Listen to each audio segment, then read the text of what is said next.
Terkait penangkapan kapal penyedot pasir laut KNB 6 oleh Kementerian Kelautan dan Perikanan di perairan Rupat Bengkalis Riau, tuai protes dari perusahaan. Pasalnya pihak perusahaan telah mengantongi izin sejak tahun 1997.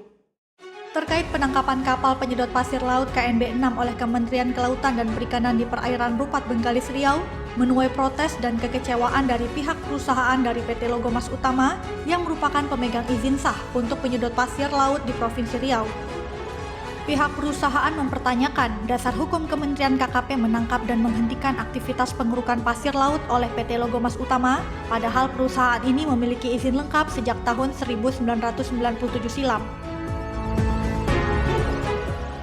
Untuk aktivitas penambangan pasir laut di Provinsi Riau, PT Logomas Utama telah mengantongi izin dari Kementerian Energi dan Sumber Daya Mineral (ESDM) yang memperoleh kawasan penambangan pasir laut seluas 5.030 hektar yang berada di perairan Rupat Bengkalis. Dalam penangkapan kapal KNB 6 oleh KKP ini, dengan dalih pihak perusahaan menimbulkan dampak lingkungan yang merusak ekosistem terumbu karang dan menimbulkan keresahan bagi nelayan karena sulit untuk mencari ikan. Menurut pihak perusahaan, Indrawan Sukmana mengakui dirinya sangat kecewa atas tindakan dari KKP yang menangkap kapalnya dan menghentikan aktivitas penambangan tanpa ada penyelidikan terlebih dahulu. Dan saya hanya berharap kepada Presiden untuk memberikan kami kejelasan. Hari ini kami tidak termasuk ke dalam 2.000 IUP yang dicabut oleh Presiden. Hari ini kami tidak termasuk ke dalam 1.200 lebih izin yang RKAB-nya tidak mengajukan RKAB dihentikan sementara. Kami tidak termasuk itu.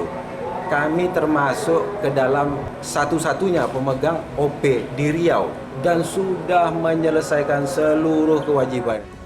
Meski mengantongi izin penyedotan pasir laut sejak tahun 1997, namun perusahaan Logomas baru menjalankan aktivitasnya di tahun 2022 ini dan justru ditangkap KKP tanpa ada dasar hukum yang jelas.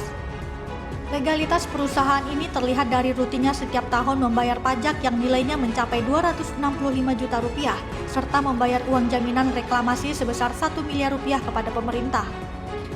Pihak perusahaan meminta kepada Presiden Joko Widodo untuk mengingatkan bawahannya serta menyelesaikan permasalahan ini dengan arif bijaksana. Dengan kejadian ini, para investor asing yang ada di kota Dumai Riau menjadi takut untuk berinvestasi. Sedangkan permintaan akan pasir laut cukup tinggi dan rata-rata didominasi oleh perusahaan asing yang ada di kota Dumai Riau. Dari Dumai Riau, Dedi Iswandi, iNews melaporkan.